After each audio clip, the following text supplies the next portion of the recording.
कि अपने को सर्वोच्च न्यौछावर कर दिया जाए। किस लिए न्यौछावर कर दिया जाए?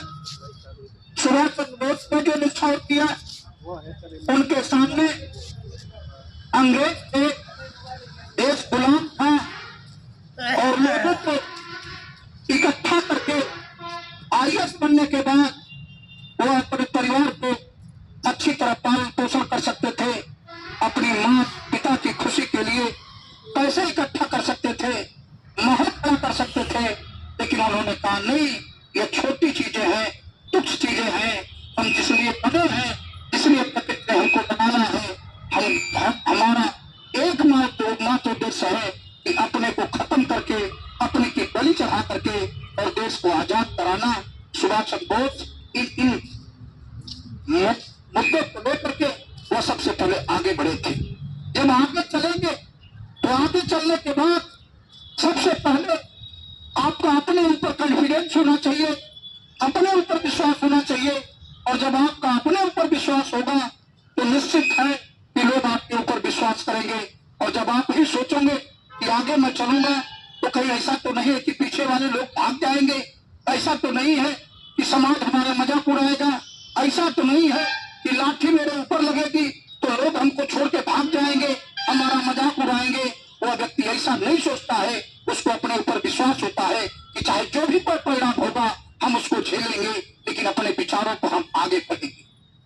और जब आप आगे बढ़ेंगे तो निश्चित है जो आप पीछे देख रहे हैं, वो पीछे देखने वाले लोग निश्चित कोई ना कोई व्यक्ति आपके साथ खड़ा होगा, कहेगा कि जब यह व्यक्ति देश बचाने के लिए आगे जा रहा है तो हमको भी इसके पीछे खड़ा होना पड़ेगा।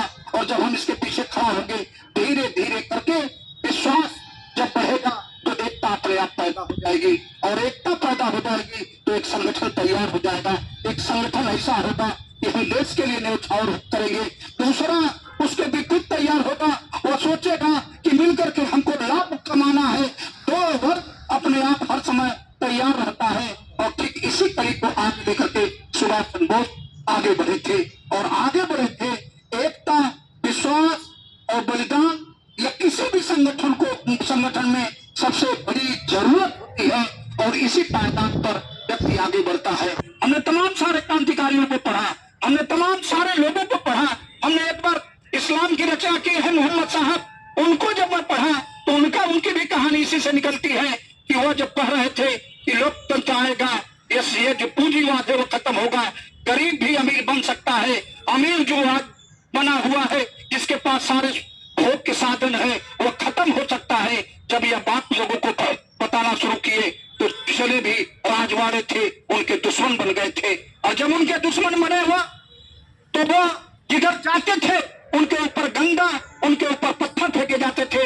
और गंदा पत्थर फेंकने के बाद किसका मनोबल टूट जाएगा या डर जाएगा, वो नहीं डरते हैं। और इसके बाद एक दिन जो महिला सबसे पहले अगली कतार में एक बुजुर्ग थी जो गाली देते हुए उनके ऊपर गंदा फेंक रही थी, वो महिला उस दिन नहीं आई।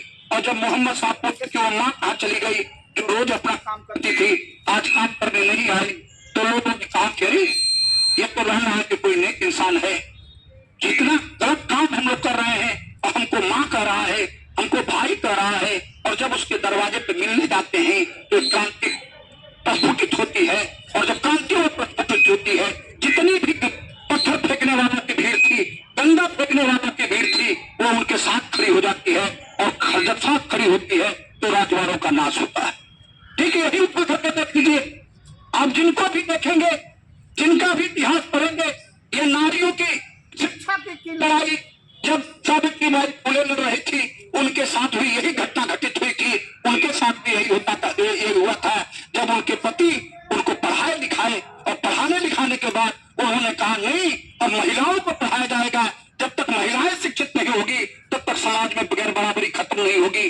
और जब वो उनकी पत्नी पढ़ाने जाती थी जिन महिलाओं की लड़कियों को, वो महिलाएं सबसे पहले अगर कंधा पात रही है तो गोबर उनके ऊपर फेंकती थी, कोई अगर झाड़ू लगा रही है तो झाड़ू से मारती थी, कोई लेपन कर रही है मिट्टी से तो मिट्टी उठा करके फेंक देती थी।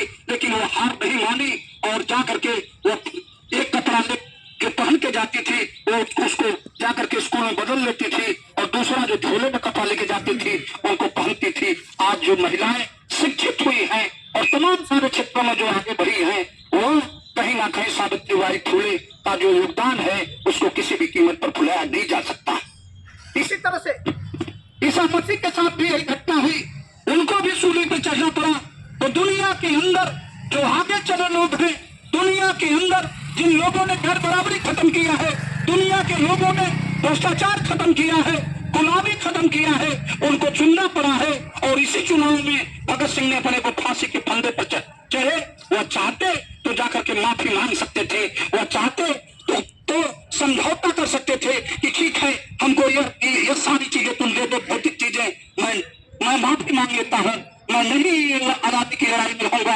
लेकिन भगत सिंह ने कहा कि अगर एक भगत सिंह खत्म होता है तो यह हजारों हजार नौजवान जो मेरे नाम पे मरते मिटते हैं उनके अंदर उत्साह पैदा होगा कि भगत सिंह फांसी के फंदे पर चढ़ते हुए भी उसका वजन कम नहीं हुआ था, वो हफ्ते हफ्ते फांसी के फंदे पर चढ़ा था। आज जब भगत सिंह को फांसी हुई थी तो पूरा देश का नौजवान मचल उठा था, झूम उठा था कि हमको इस गर्भवादी को खत्म करके देश को आजाद कराना है। उसी कड़ी में 1942 का जो भारत छोड़ो को नारा लगा था वो उसी की कड़ी थी। आज भी उठा करके आप देखो, समाज में विषमता बहुत तेजी से बढ़ती जा रही है, गरीब गरीब होता जा रहा है, अमीर अमीर होता जा रहा है। सारी पूंजी जो एक जगह इकट्ठा हो रही है वह देश के लिए बहुत ही खतरनाक है। जिस पूंजीवाद को हमने खत्म किया था, जिस पूंजीवाद को खत्म करके आम आदमी को मजबूत किया था, जिनके पास झोपड़ी थी आज रहने के लिए पक्के मकान बने, और घर घर में एक उद्देश्य बनाया गया था कि जब बिजली उनके घर में पहुंचे, उनके बच्चों को स्कूल में जाकर के अच्छी शिक्षा हासिल करें। और जब ये भी बच्चे आगे बढ़ करके IAS PCS डॉक्टर और इंजीनियर बनने लगे तो कुछ अमीर लोगों के मन में एक भावना पैदा हो गई कि इसको खत्म कैसे किया जाए। जो अंग्रेज नहीं किए थे, जिस शिक्षा का प्रचार प्रसार अंग्रेजों ने किया था और जिस उद्देश्य के साथ स्कूल खेला था कि गैर बराबरी खत्म होगी, आज फिर इस देश के अंदर ठीक वही हालत पैदा की जा रही है। आज स्कूल में फीस इतनी महंगी करती जा रही है। आज कोई बीमार पड़ा तो संविधान में था कि अगर बीमार पड़ा है व्यक्ति तो सरकार की जिम्मेदारी होगी कि उसके स्वास्थ्य की रक्षा करे, उसके दवा की व्यवस्था करे। लेकिन जिस तरह से अस्पतालों में पूरी तौर पर सरकारी अस्पताल खत्म किए जा रहे हैं और प्राइवेट अस्पतालों का बढ़ावा दे रहा है, कोई व्यक्ति प्राइवेट अस्पताल पहुंच जाए, वह नहीं चाहता है कि इतना पैसा खर्चा करे। तुरंत उसके ऊपर बिल पर बिल बनाई जाती है। इच्छा के विरुद्ध ICU में भर्ती करके उनके खेत तक गिरवी रखवा दिए जाते हैं। तमाम लोग कहते हैं कि भाई मैं नहीं बंद कर पाऊंगा, मेरे मरीज को निकाल दो, लेकिन डॉक्टर कहता नहीं, मैं नहीं निकाल सकता। और अंत में मजबूर करके उसके खेत बेचवा देते हैं, उसके गहना बेचवा देते हैं, उसके लड़कों को ले करके फुटपाथ पे खड़ा कर देते हैं। आज पूरी हालत पूरी तौर से बदतर होते जा रहे हैं। आज जो हालात हैं आप यही उठा करके देख लीजिए। कभी एक जमाने में नारा लगाया जाता था कि 2 पौधे हैं, एक पौधा बहुत तेजी से आगे बढ़ रहा है और उसके बगल में जो दूसरा पौधा है वह पौधा कमजोर होता जा रहा है। अगर उस पौधे को बराबरी करना है तो जो ऊपर बढ़ता जा रहा है उसको ऊपर से तोड़ काटो और नीचे वाले को खाद पानी दो कि ताकि यह भी ऊपर जाए, ताकि दोनों बराबर हो सके।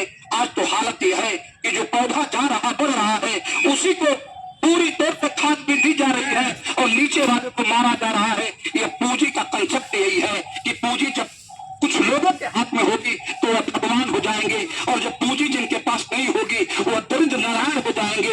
वह लेके कटोरा रोज भीख मांगने जाएंगे उनके यहाँ कि हमारा बच्चा भूखा है, रोटी की व्यवस्था कर दीजिए, मेरी पत्नी के पास कपड़े नहीं है, कपड़े की व्यवस्था कर दीजिए। आज तमाम सारे जो हालात पैदा किए जा रहे हैं वो हालात पूरी तौर से आजादी के पहले के जो हालात थे उससे भी बदतर हालात इस समय इस देश में पैदा हो जा रहे हैं। अंतर इतना था कि उस समय अंग्रेजों की सरकार थी, अंग्रेजों की सरकार ने ही सबसे पहले शिक्षा विद्यालय खोला था, उसी ने न्यायालय बनाया था, उसी ने कलेक्ट्रेट की स्थापना किया था।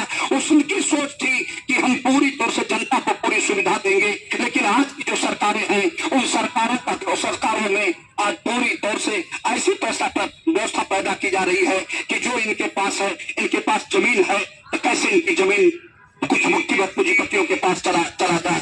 इनके पास अगर मकान है शहर में तो उस मकान को किस तरह से तिगड़म लगा करके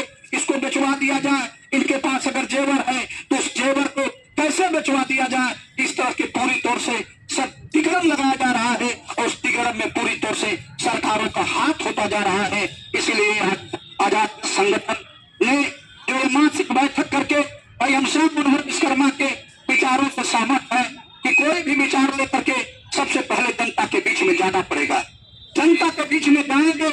हम एक जगह पढ़ रहे थे, जैसे आप साइंस में वैज्ञानिक कहता है कि करों के सबसे छोटे छोटे टुकड़ों को तोड़ करके जब एक जगह इकट्ठा किया जाता है और इकट्ठा करके जब विस्फोट कराया जाता है तो उसको परमाणु बम कहा जाता है। और वही जब छोटे छोटे लोगों को एक विचारों पे इकट्ठा करके और उसको चला दिया जाए, उसी को नेतृत्व कहा जाता है, उसी को साहस कहा जाता है। इसीलिए आज जरूरत है कि हम उन लोगों के बीच में जाएं कि जहाँ जिनके बच्चे अशिक्षा से वंचित होते जा रहे हैं, हम उन लोगों के बच्चे उनके पीछे जाएं कि जहाँ अभाव में जिस तरह से बर्बाद में हो रहे हैं, हम उनके पीछे में जाएं कि जहाँ शराब के नशे में लोग भूखे रह रहे हैं, महिलाएं भूखी हैं और शराब के नशे में लड़के आलाकर्दी कर रहे हैं, लिया करके बर्तन उठा करके शराब की दुकान पर बेच देते हैं। हमको वास्तव में इन विचारों को लेकर के, इसलिए कि विचारों में इतनी बड़ी ताकत है जो काम तोप नहीं कर सकता, तलवार नहीं कर सकता, बम नहीं कर सकता। वो दुनिया के अंदर बदलने का सबसे बड़ा साधन विचार है। आइए हम सब विचारों की एक काम के लेकर के गाँव तक जाए और गाँव जा करके और अलग जगाने का काम करें। हम इन्हीं चंद बातों के साथ फिर सभी साथियों को धन्यवाद देते हुए अपनी बात समाप्त करूंगा। जय हिंद।